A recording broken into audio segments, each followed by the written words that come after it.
রোমা, তাড়াতাড়ি আয়, দেখে যা আমাদের বাগানে কি অদ্ভুত ঘটনা ঘটেছে। এক গ্রামে বাস করত রোমা আর ঝুমা নামে দুই বোন। অসুস্থ মাকে নিয়ে তাদের ছোট্ট সংসার। গ্রামের এক ছোট্ট কুঁড়ে ঘরে তারা বাস করত। রোমা, ও ঝুমা, কোথায় গেলি রে মা তোরা?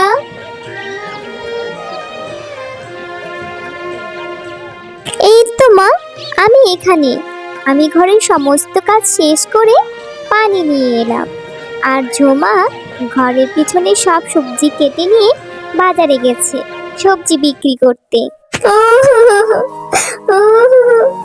তোদের খুব কষ্ট হয় তাই না রে মা? আমি তো চলারও শক্তি পাই না। বসে বসে তোদের কষ্ট দেখে আমার বুকটা একদম ফেটে যায় রে মা। মা, তুমি একদম কেঁদো না। আমাদের দুই বোনেদের জন্য তুমি অনেক করেছো। মা, এখন আমাদের সময় এসেছে তোমার জন্য কিছু করার। তুমি বিশ্রাম নাও মা, আমি গিয়ে সবজি বাগানের একটু পানি দিয়ে আসি। হায় সৃষ্টিকর্তা, আমার মেয়ে দুটো খুবই লক্ষ্মী। তুমি তাদের উত্তম প্রতিদান দিও, তাদের সুন্দর একটা জীবন দিও। আর ওইদিকে বাজারে ঝুমা সবজি বিক্রি করতে লাগে। ঝুমা সবজিগুলো বিক্রি করে বাড়ির দিকে যেতে লাগে। যেতে যেতে ঝুমা বলে, আজ সবজি বিক্রি করতে বড্ড দেরি হয়ে গেল। রোমা মনে হয় একা একা কাজ সামলাতে হিমশিম খেয়ে যাচ্ছে। আমাকে দ্রুত বাড়ি যেতে হবে। এই কথা বলে ঝুমা যখন যাচ্ছিল তখন মনিকা শিয়ালিনী তাকে দেখে বলে, ঝুমা, এই ঝুমা। আরে মনিকা কাকি, সব কিছু ঠিক আছে তো? আপনি আমাকে ডাকছেন যে? আমার কলা বাগানে কিছু কলার চারা লাগাতে হবে, বুঝলি? তুই যদি লাগিয়ে দিতে পারিস তবে তোকে আমি 50 টাকা দেব। 50 টাকা? আমি একটু বাড়িতে গিয়ে আমার হাতের থলিটা রেখে আপনার বাগানে চলে যাচ্ছি। ধন্যবাদ মনিকা কাকি, আপনি আমার অনেক উপকার করলেন। ঝুমা এ কথা বলে চলে গেল। আর মনিকা শিয়ালিনীও তার ক্ষেতের দিকে চলে যায়। মনিকা শিয়ালিনী হাসি মুখে বাগানে চলে আসে। যেখানে সবাই 100 টাকাতেই রাজি হচ্ছিল না, সেখানে 50 টাকাতে কাজ হয়ে গেল। এটাকেই বলে পাকা ব্যবসায়ী। কিছুক্ষণের মধ্যেই ঝুমা সেই ক্ষেতের কাছে চলে আসে। এসে ঝুমা বলে, মনিকা কাকি, আমি এসে গেছি। নে নে, কাজটা শুরু কর তো দেখি। আমি ওইখানটায় গিয়ে বসলাম। এই শুনে ঝুমা সেই কলার চারাগুলো হাতে নিয়ে লাগাতে শুরু করে। এরপর একটা একটা করে সব চারা গাছগুলো লাগিয়ে ফেলে। কিন্তু একটা আধমরা কলা গাছ হাতে নিয়ে ঝুমা দাঁড়িয়ে থাকে।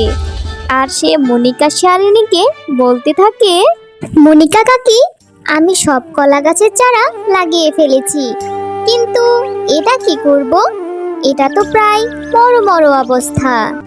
আরে ওটাকে ছুঁড়ে ফেলে দে, ওটা থাকলে আমার বাকি গাছগুলো মরে যাবে। মনিকা কাকি, আমি কি তাহলে এই চারা গাছটা নিয়ে যাব? আমি দেখি এই চারা গাছটা আমার বাগানে লাগিয়ে যদি বাঁচাতে পারি। ঠিক আছে, নিয়ে যাই এই আপদ, আর সাথে 50 টাকাও নিয়ে যা। এখন আমি বাড়ি যাই।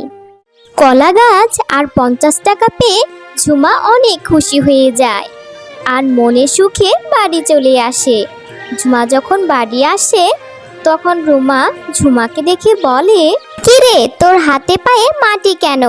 আর বাজার থেকে বাড়ি এসে তাড়াহুড়া করে বাজার রেখে কোথায় চলে গেছিলি?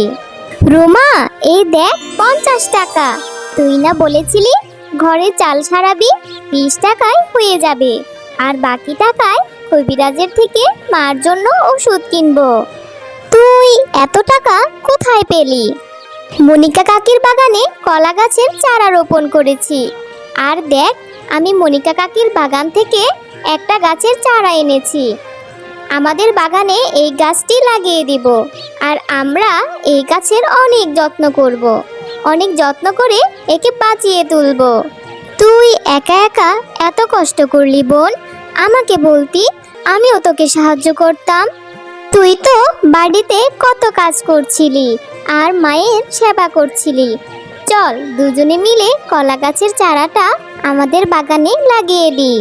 তারপর তারা দুই বোন মিলে কলা গাছের চারাটি তাদের বাগানে লাগিয়ে দেয়। পরদিন সকালে ঝুমা বাগানে এসে তো একদম অবাক হয়ে যায়। রোমা, তাড়াতাড়ি আয়, দেখে যা আমাদের বাগানে কি অদ্ভুত ঘটনা ঘটেছে। আরে সত্যিই তো, কি অবাক কাণ্ড! আমাদের লাগানো চারা গাছটি তো এক রাতেই অনেক বড় হয়ে গেছে, আর কলা গাছটিতে তো অনেক সোনার কলাও ধরেছে। হ্যালো বন্ধুরা, গল্পটি ভালো লেগে থাকলে চ্যানেলটি সাবস্ক্রাইব করে দিবেন এবং পাশে থাকা বেল আইকনে প্রেস করে আমার পাশেই থাকবেন। ধন্যবাদ।